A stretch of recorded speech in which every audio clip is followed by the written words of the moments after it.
Hi guys, welcome or welcome back to my YouTube channel. My name is Eunice. You may call me Tesh Tet. If you're a new subscriber, welcome. If you're a returning subscriber, uh, kindly like, share, comment. Welcome to this video and let us learn more in this platform.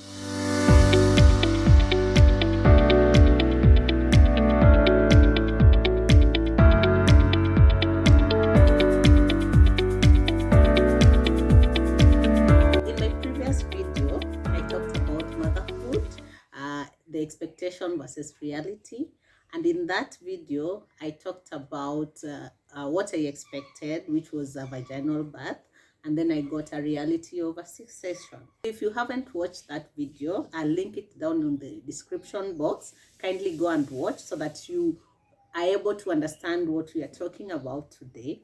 So today I decided to talk about reasons why someone can find themselves having a cesarean section. So come with me, let us learn together.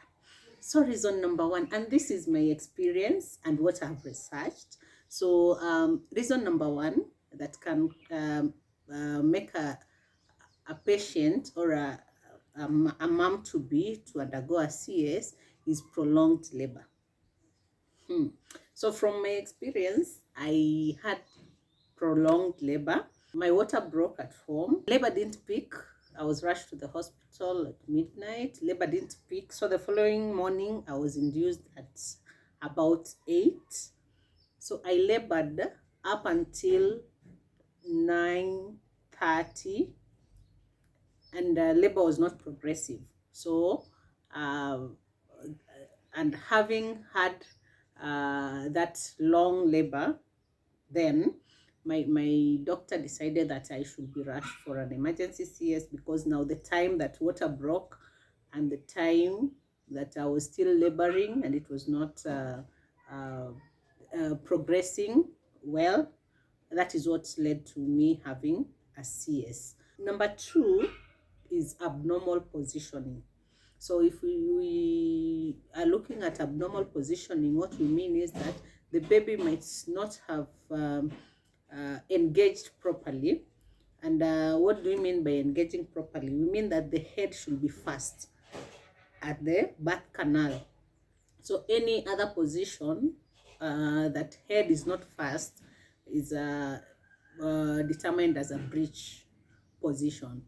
Or you might find that the legs can be first, or maybe the baby is seated on the birth canal. So that will call for the doctor to decide to have you go through a C-section. These things can be identified earlier, and even the last scan.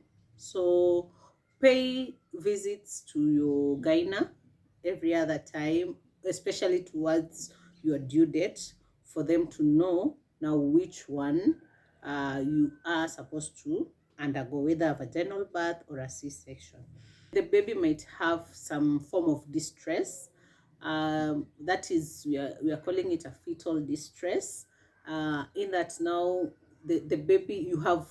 And what can cause this distress? One could be prolonged labor. Now the baby gets tired, and others find themselves that they are also tired. The mom might be tired, the baby might be tired. For my case, the baby was okay. It's just that my doctors were afraid of having baby poop, or me having any other challenge. So fetal distress causes the baby to even poop, or and when they are tired like that, they might lose oxygen. So once the doctors analyze that your baby is under distress, you will be forced to do an emergency CS. Your aim as a mom is to get a safe baby.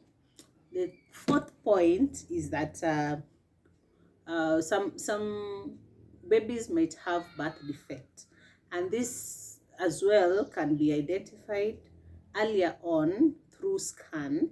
So doctors tend to do a vaginal scan, abdominal scan, to check the for any abnormality um, when baby is growing up.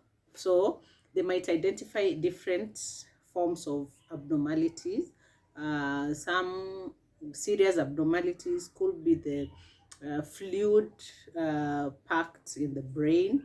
Another abnormality could be congenital heart disease, which might be a threat to or might cause risk to the baby when they are subjected through a vaginal birth.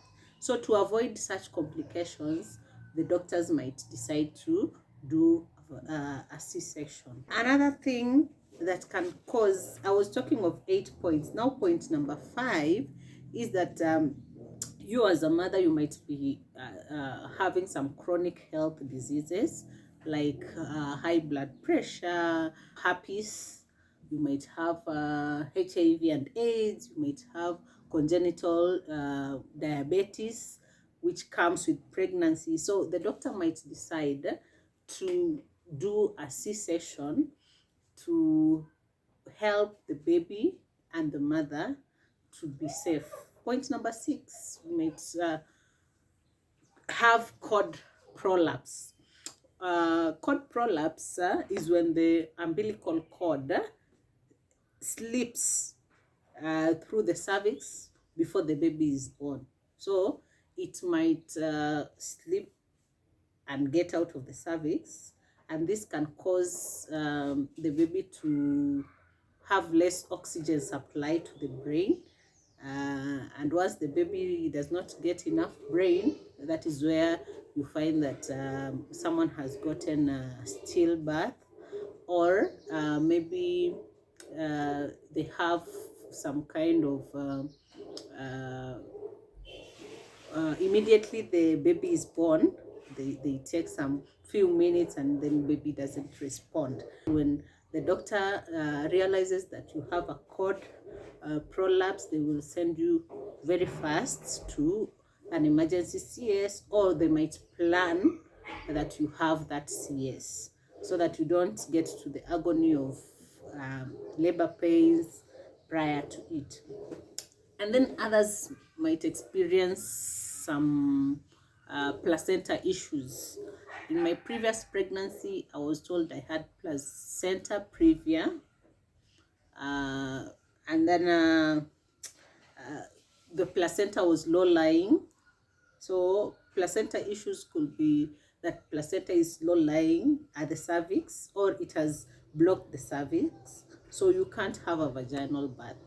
So there as well, you might be advised to do a C-section. Another point number 8, is multiple pregnancies.